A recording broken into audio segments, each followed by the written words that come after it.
اور خلا سے بھارت کی طرف دیکھ کر انہوں نے بھارت کو سارے جہاں سے اچھا ہندوستان ہمارا کہا تھا۔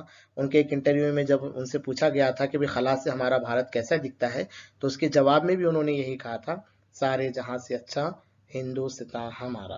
یہ سنیتا ولیمز ہیں جو بھارتی نژاد یعنی امریکن ہیں، لیکن بھارت کی پیدائش ہے ان کی۔ تو اس لنک کے پر آپ کلک کر کے بھی بھارتی خلاباز کی خلابازی کے بارے میں معلومات حاصل